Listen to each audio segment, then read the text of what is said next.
Hi folks, it's G here, also known as Chainmaker on various forums. Just wanted to shoot a little, hopefully a tutorial, bit of a blether, just to try and pass along hopefully what is some correct information that might explain some of the things that we do, why we do them, and also to have a look at twisting wire for making coils for sort of low and sub-ohm vaping, and how to basically just get some better results and hopefully make it a bit easier to manage and to deal with. So what we've got here is a little reel of 0.2 Kanthal, which has done its usual trick of unwinding itself on the spool. So why does this evil stuff insist on unwinding itself off the spool? It's basically due to what's actually been done to the wire to get it to this point here, and it's one of the reasons why we adopt some of the techniques that we do when we're winding our coils. In other words, flaming the wire before we wind our coils, or if we're doing micro coils, heating and pinching them to kind of set them in place. So I just wanted to kind of get out there some of the terminology and just explain what's going on, really. Now, this wire didn't start off this thin. It could well have started off as anything up to sort of 2 mil, maybe even more. It could have been even bigger. What the manufacturer will have done is pulled that wire with some lubrication through a series of dies. What I've got coming in here is a tungsten carbide draw plate for reducing. This one I use for sterling silver wire. It could equally be used for gold, aluminium, all sorts of other bits and pieces. Commercial dies will be a lot larger, they'll be individual, and they will basically be in series, and the wire will be pulled through 4, 5, 6, however many at a time. But this one, you can see we can go from something like 2.2 mil, although that piece of wire I just pulled in there was actually a 2 mil piece of wire, and we could, by working our way down this plate backwards and forwards, get to anything down to 0.26 of a mil. Here's a piece I've done in the past. So that started off as the 2 mil wire, and we've got to that particular point there, and you can still see that it's nice and soft and bendy. It wasn't like that though during the process.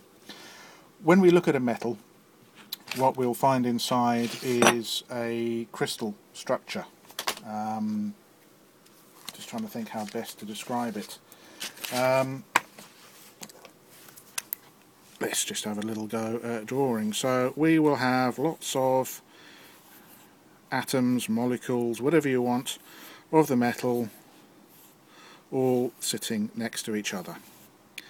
Now, what happens as we work that metal is these start to get smaller, more closely packed, and basically start getting stress, if you like, and as we keep going they get smaller and smaller and smaller until it gets to a point where the metal is really bendy, really springy, or it gets to the point where it's got no spring left at all and becomes brittle and snaps. So as we work the metal, what happens to our crystal structure is it gets more and more packed, if you like.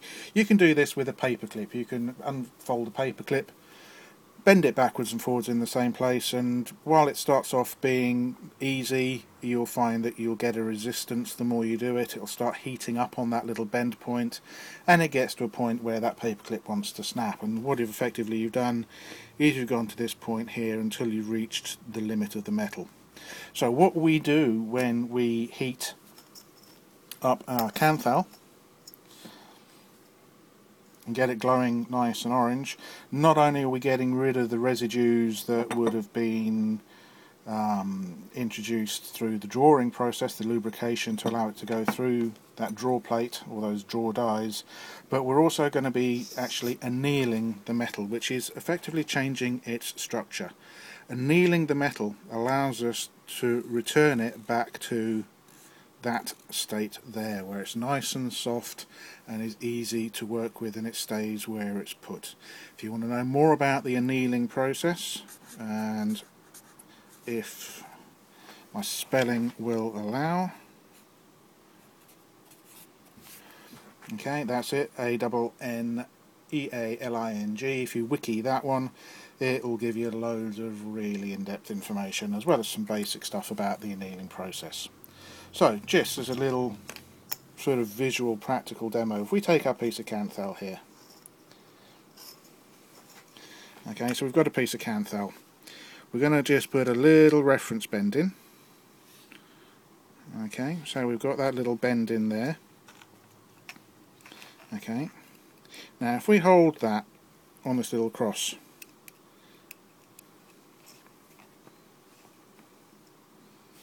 and pull it up to our little dot that we've marked up there, or try and pull it up to that little dot and let go, you kind of see it wants to spring back to where it was. So we'll just do that again, up to the little dot, springing back to pretty much the same place.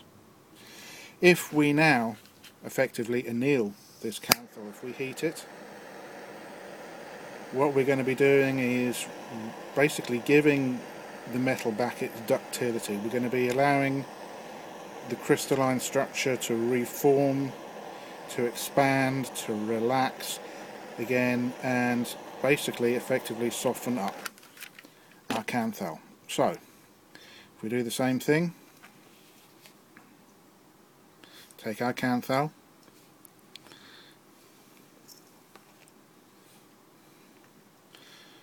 hold it at that point again. If we now bend it, or attempt to bend it up to that point there, it kind of stays put. If we bend it back down, it stays where it wants to go. The more we bend this metal backwards and forwards, and it's the same principle when you're wiggling the wires off your atty. Yeah, you screwed it down, you wiggle the wire.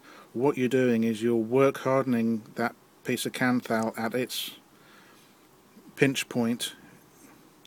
You're changing that structure to the point where that actually wants to snap off. It gets so brittle that it just parts. So, why do we want to know all this? Well, I'm a bit of a geek. I think it's kind of interesting to know what we're doing and or why we do what we do.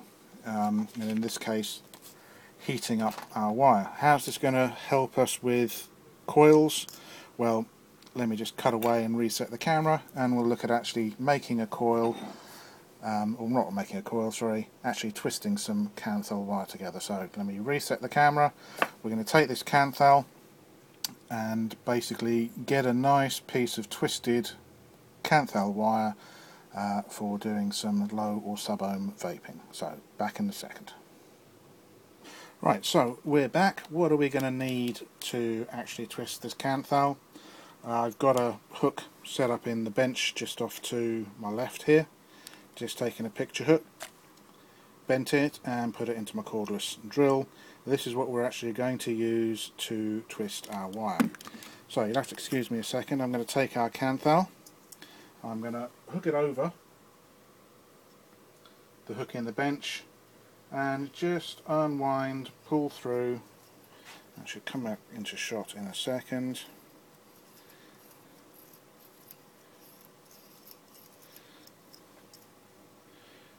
Okay, so we've got a bunch of Kanthal here which we're going to twist up. Let me just nip that off. How do I go about this? Well, I'm going to start off, and it's a nightmare at the moment because it really wants to do its own thing. But to give ourselves a loop to work with, I'm just going to try and stay in shot.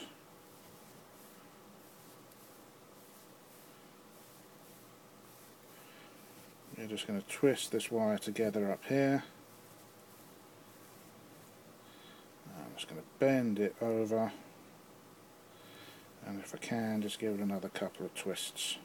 Doesn't have to be pretty at this end, it's just to give us a sort of firm loop to play with. So there's our Kanthal, which, as we can probably see, is all sort of springy and generally being a pain. So what I'm going to do is just hook it through my drill.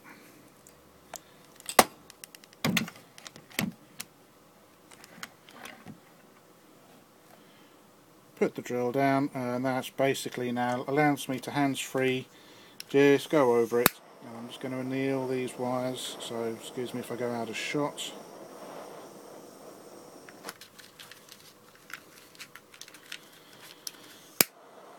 Trying to set fire to my desk or the camera. And as you work your torch down, you'll kind of find the wire actually sort of relaxes. So now, hopefully,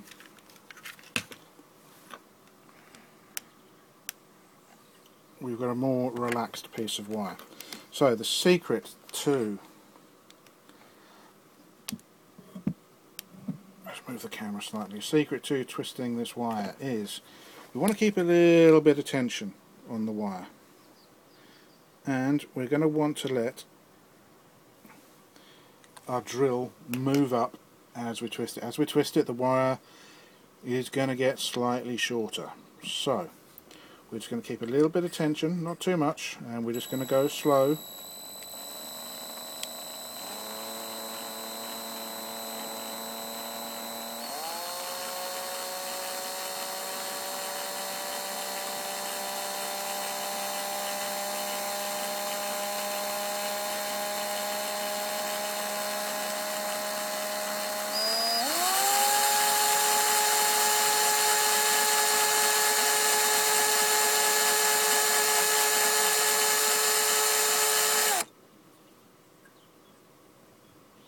So as you can see, we've moved not an awful lot, but enough. We've still got a bit of tension on the wire, we're not letting things get too loose.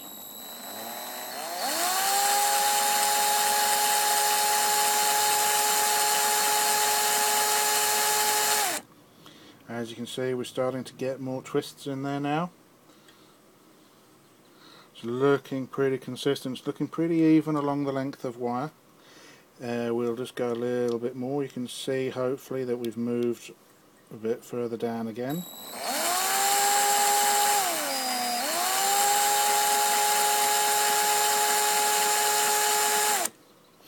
And just a tiny bit more. So you can see there, I'm just letting the wire drag the drill. I'm not holding the drill back, I'm just pressing the trigger and the wire is actually pulling the drill back. What I'm going to do is just stop for a second and I'm just going to re-anneal the wire. I'm just going to run the torch over it again, just in case we're getting quite a tight twist on here. The tighter we can go, I think sometimes the better, so let's just get it re-annealed.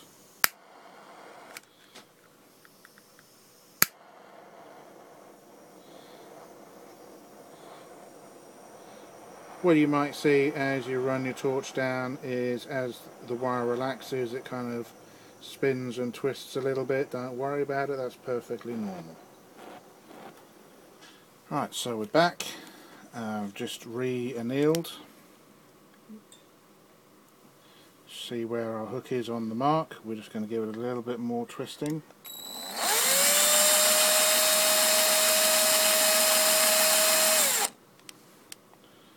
And again, you can kind of see where we are. Kind of really nice, tight, fine twist going on. Go a little bit more.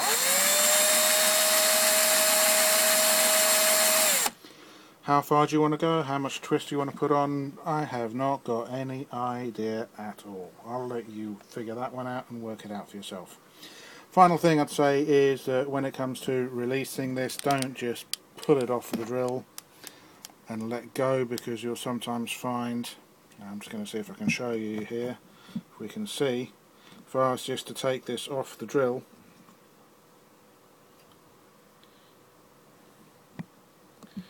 you can see it wants to twist and curl up. So we can see down here it's trying to twist back on itself, and that means that we'll end up with it twisted around itself again, so a double twist.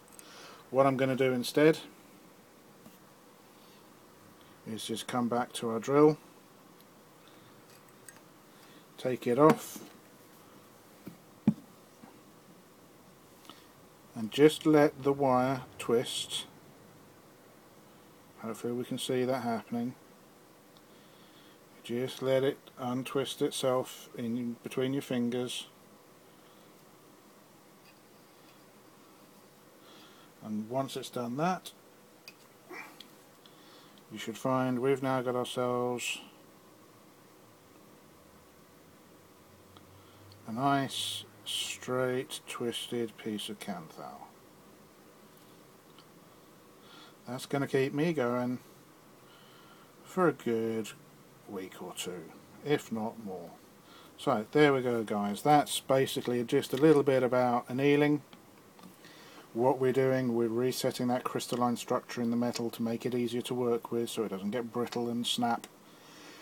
It kind of explains also when we're making microcoils why we either take the coil off the device, pinch it between our tweezers and heat it, or why we can also do the same thing with a coil on the device by heating it, letting it glow, letting it cool down so we don't short out with our tweezers, and then compressing it. We've relaxed the structure inside the metal and actually allowed it to all get squished together nicely. So there you go.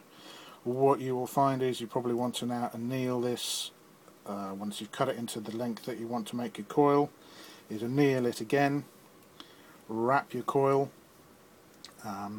You might find it's actually still quite springy, in which case that's fine. Take it off your former, your mandrel, heat it, put it back on, pull the tension out, and then that'll get you to a point where you can actually squish, heat and squish to make a little microcoil for your drippers and stuff. So maybe I'll come back and do another little one on that one shortly. So hope this has been useful, hope this has been interesting. Catch you again soon.